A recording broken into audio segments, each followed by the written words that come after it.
So a core element of motivating people is knowing what they need. And knowing what they need essentially comes from being able to empathize with them and to understand them and to be able to figure out what makes this guy tick, what actually motivates him, what worries him, what things in the game make him uncomfortable. Where can I put him that arouses his confidence again because he'll get rolling, and then I can do extra things with him. You've got to understand all these things in order to be able to bring the best out of these guys. And because when you bring the best out of them, here's the thing. People often think that confidence is about just telling someone, yeah, do better, and then they just perform better in the game. Well, how about if you could move them around in the game or help them out in the game, get their results going in the game, then they will naturally become more confident because they'll feel the game flowing, they'll feel like they're having an impact, they'll feel like they can do their job. It sounds like you've gone the other way around, but I think that's the thing. That's a way to directly solve that rather than just trying to psychologically bend this person to your will to suddenly believe that they're a great player. The problem here is Happy has shown himself to be woeful in this respect. I mean, he's had star players where he didn't really understand what they wanted. Now, maybe some of them told him, oh, I'm fine, we're doing this and that. That's irrelevant. It doesn't matter what they say. It matters what the results in the game are. You've got to be able to read what those are and then figure out what's best for that guy. So you look at some of the players he's had, star players, and a bunch of them have been out of sorts and haven't played that well. Shawks, Kenny S, different periods of time. Then you go and you look at the players who've really struggled in his teams.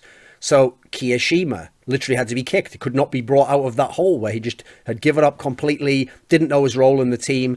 Even worse, the team was doing well and he was having no impact, and therefore he just was idling, just doing nothing, and they were just kind of allowing it. Then you have NBK. This is someone where he's had a couple of slumps now, where he's become a really poor player, and yet he's been put in such essential roles within the team. This is a guy who has to have confidence in your team. This is a guy where you have to make him realize how important he is and how key he is and how he doesn't have to do everything. But the things he is doing is what allows the other ones to succeed. This is someone who was the right-hand man of Happy, and he's let this guy just completely fade away and just become exasperated and frustrated to the extent that MBK, because he's the kingmaker in the French scene, has become exasperated with Happy. And you've seen that the result in terms of interview comments and the way that they've reacted with each other, the fact that MBK took over as in-game leader again for a while. There's also the fact that to be a leader means you have to be good at problem solving. Well, what Happy has shown us is that when he doesn't get his way, whether that means results in the game or individually within his team, people don't want to play his way, or eventually they're insubordinate because it's not working, he sulks. He doesn't take it well at all. He can't take it on the chin. He can't accept that he was wrong or that things have gone badly. So in terms of sulking, in terms of the game, that means he just does whatever he wants to in the game still, even though it's not working, and just runs the team into the ground. In terms of inter-team dynamics, that means he just withdraws himself from the team. That means he doesn't put in extra work to figure out this guy, what he needs to motivate him, or what he needs to tweak here to make this guy happy. He just expects them to just themselves know what to do and fix themselves. This is someone where when the team themselves have gone against what he wanted, he has just continued to play his style, which only works when the whole team is on the same page with him and he is the in-game leader triggering all the action, and as a result has essentially sabotaged some team efforts and given them almost no chance to win. And for what? To prove a point to them, to prove some petty political point to them about the fact that he should be the leader and everyone should listen to him. So I warned everyone in Flashpoint from the second I was there, same as I did with CSPPA, like, you cannot trust this person or these people. He could well be playing you, and make sure that whatever he has told you is locked in contract and cannot be reneged on. He cannot go back. But the problem is, they're owners, he's an owner. On some level, they'll always trust each other more than they trust outsiders, because they know they have to deal with each other for years, do buyouts with each other, have to be in bed with each other, so they never truly want to be totally against each other or believe the other guy is the biggest liar of all time. So as a result, they all naively thought, well, it's in his self-interest to come and do this and to battle ESL and to be the number one team but not go with ESL, they'll have to be revolutionary and get more from the start. They really thought this was the case. So, unfortunately, they even were under some sort of insane impression that he just didn't like ESL and as a result would come with us and that, you know, he was part of the revolutionary group as it was. He's such a piece of shit. He basically implied that literally to me. I know he lies now and pretends he never had anything to do with me. He basically told me straight up, like, I agree with your premises, like, that's what I'm on board with. And then magically went against exactly what he claimed he did, because that's who that's who Nicken and Lie Home is. So let's pause in the story and talk about my role a little bit. I was selling a different but holistic approach, and hence why I caught these teams' eyes and ears. But you know what? A number of the all-goners didn't like me, never have liked me, and I've gone at them so hard before Flashpoint, during Flashpoint, and you can best believe I can't wait to see some of these motherfuckers in the industry. Now I'm not with Flashpoint. It's going to be real fun, boys, because I know all about you. I got even more skeletons now from you, haven't I? So some of them didn't like me. Like, you know when Nicky and Nihom came out and said that quote where everyone thought he was lying, including all the people in Flashpoint came to him, he's just lying, Thorin, where he said that an owner told him, Thorin is an unstable and deeply troubled character, but a key to winning over the core and has nominally good ideas. Now, here's the thing. I actually absolutely, even then, believed that someone did say that. And quite frankly, their actions suggest as much, as I'll outline. Now, in terms of my PR approach, basically just taking the Thorin persona in account and using it now for Flashpoint purposes, I never lied about anything at all. I was never unfair to ESL and others. I always talked about what was factually the case and characterized it using my expert opinion. If they did something right, I talked about that. If they did something terribly, I talked about that. Other people can suggest whatever they like. It will always be a way people will go to me to say I have no integrity and I'm a liar, because those are the two things I inarguably have and can provably, on a near objective level, prove to have that the people claiming I don't cannot. Hence why they have a guilty conscience. Now, the idea that his takes are too controversial to make sense is such a stupid premise when you consider how ideas evolve, how advancement takes place in different fields. It doesn't just go, right, linear progression, 8 goes to a 9, goes to a 10, goes to 11, which infers to 12, which infers to 13, and it was obvious, and from 8 you could see we're eventually going to get to here, and it was a nice steady curve. If you think that, you don't know what the fuck you're talking about. And I suggest you're not on the cutting edge, so you have no idea what the cutting edge is about. You're just following in the wake of all the great thinkers, and you pick the thinkers you like. In this case, it's just great players that pick the champion and win on it, as far as I can tell. And you just follow in their wake, and you just basically, like, eat their shit, and you go, I think he had pancakes there, or was that... Is that meatballs? I think so if he had pancakes and meatballs, that means he likes breakfast. Maybe he's Swedish as well. Like that, you're just trying to figure out after the fact. Like, you're not even coming up with the fucking ideas. So chill out, mate. This ain't your lane. You don't know what you're talking about this moment right now. Then let's go with this whole angle that is basically, you can see by his examples how he thinks about it. Caedrel's conception of what gives legitimacy to a take is the results in pro play. So based on those further comments, he basically just goes off anecdotal evidence, which suggests to him whether your take is incorrect or wrong. Now, doesn't just point out, by the way, you said Lee Sin wasn't very good in Season 9 around Worlds, but actually the champion could be used in this way, and he had a lot of strength in this particular sense. It didn't fall off in the way that people might think, and it was actually a lot more effective. He didn't just give the reasons, right? He didn't give analysis. He just implied that because Tian used Lee Sin to win Worlds, Next, you know, LS said Lee Sin's not a good champion. Number 2, Tian uses Lee Sin to win Worlds. Number 3, question mark, question mark, question mark, question mark. Number 4, case closed. That's Caedrel's fucking logic. That's nonsense, mate. There's nothing there. And anyone could make that stupid ass point. There's no analysis behind it.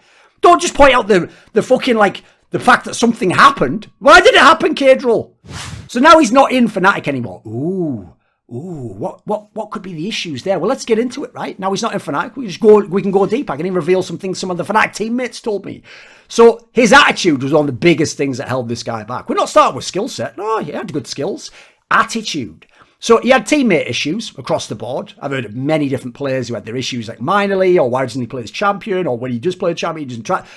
Listen, one of the issues I heard, and you could basically observe it by the way they played, and using the whole, like, plus minus for self-made Broxer comparison contrast from the previous season, Season 8, Season 9. This guy seems to expect his teammates, particularly his jungler, to read his mind and know what he wants without having to tell them.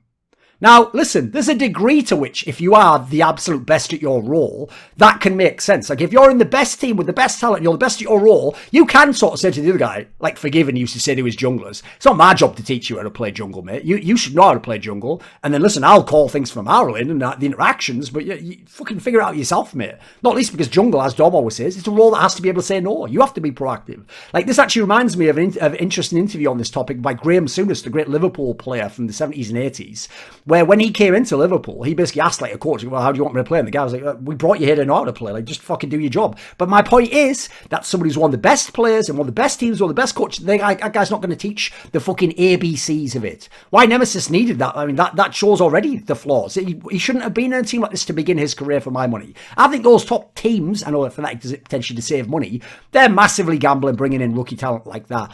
A lot of them don't have the chops to immediately come in and be good in that regard. Humanoid was actually more of a vet in that regard. He already played loads of lands at that point. So, in my opinion, you need to be able, in LEC, where these are young guys, often haven't been coached, haven't been in top teams where you really work together that much, you have to be able to communicate with your teammate what you need. So, if you can do that, and then they give you the pieces and you don't perform, yeah, it's on you at that point in time. But you know, it's also on you that you couldn't communicate to him what you needed, that you had to read your mind. Then there's the whole thing where he's gone on LS's stream many times. And listen, he gives off the vibe. He gives this vibe off way more than LS to me. He gives off the vibe that he knows it all. But then you look in the game and all this smart shit he can't apply.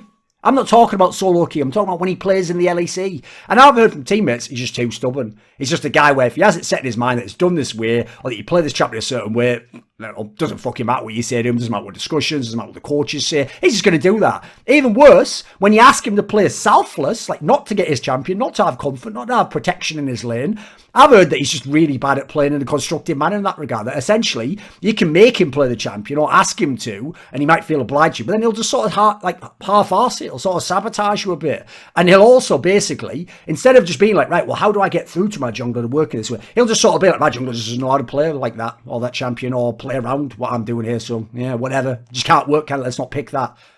This is whack when you want to be in a team that's going to Worlds and hopes to be a contender like G2's team was.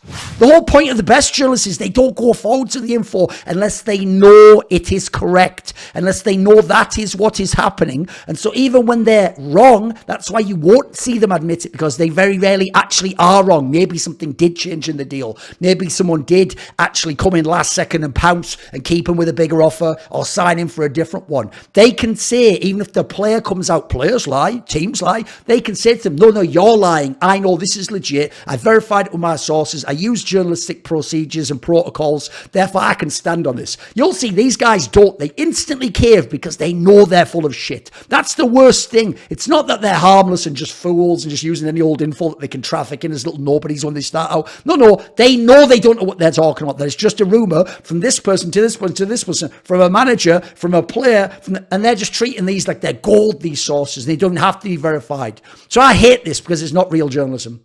They're not using proper verification methods. That's why they're wrong so often. They don't know what they're talking about. That's the worst part. They don't know. You notice I'll often say, I heard, if it's just something I heard. If I know, then I know.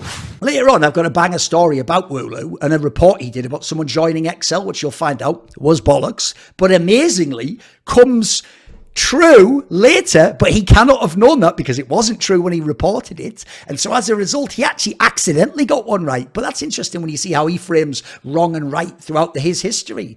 So let's start out with the first one here. This was from the 14th of November, 2019. It's one of the first times he started to pop off. He goes, hello all. I'm getting a lot of followers suddenly. Ooh, okay. So I'm panicking a bit. Just know that on this account, I will share stuff that's pretty trustworthy to me. I won't be like this skeleton guy, sharing contradicting rumors left and right. Expect less info, but more solid. Now, this approach, you will see him repeat almost every 6 months to a year, especially at the end of each season. He'll explain about how, now he's really taking it more seriously, and now he's leveling the standards up, and now there won't be any more mistakes, and now he's going to be a lot more careful about what info he puts out and how true it is, and triple check it, and all this stuff, right? Because it's really important as he's getting bigger and bigger and bigger. Notice he's obsessed with growth completely. Not with getting the story right and always being correct. No. And so he does this repeatedly. By the way, let's just take that bit of this apart. I will share stuff that's pretty trustworthy to me. Don't do that. Only share stuff that's trustworthy. Otherwise, by definition, if it's not trustworthy, not pretty, there's no pretty. It's either trustworthy or it isn't. Do you trust the person? If you do, stand by it. If they're wrong, then you were wrong to trust them and you are no longer a trustworthy person / good judge of character. If it isn't trustworthy in any context, then don't fucking publish it on the internet. Or if you do, don't pretend to be a journalist who isn't wrong or someone where other people can't know. But you can't know how I'm wrong, even though I actually am wrong and I know I am wrong on this stuff. But since you can't know how, which even though I can't can't know what you know. Oh, shit. You'd be get tortured in a fucking actual classmate about epistemology, teleology of the world. Well, you would have no fucking hope whatsoever. That's another thing. He uses words in a way where they can just mean whatever that he feels like they mean. Then, not only is he going to use stuff that's pretty trustworthy, massive red flag alarm bell already, but he won't be like some other guy. What? Some other guy just talking out their ass, putting out stuff that then they themselves contradict and have to come out and say it's wrong. You're going to do that loads in the next few years, mate. That's what. Check out the running time of this video, guys. That's what he's doing for the rest of the fucking video, out of his own mouth, having to say he's wrong. I don't forget the people that support me. And in the case of this video, that would be Matt Pugnatio, Rajcula, Jasun, Jensen Goh, Nicky, Tosh, Toucan, and you know who I'm always going to give the biggest shout out to, my boy Jerky's Minion. Do you want to ask a question for my video AMA? Do you want to suggest a topic or a guest for my content? Maybe you want to find out who the next guest is on one of my interviews that I've already recorded but not yet released. Or maybe you want to take part in one of those fabled long-form discussions where you get to decide the topics. Well, if any of those perks or others tickle your fancy, simply click on the Patreon link in the description box below and put your money where your mouth is and join the Scrilluminati today.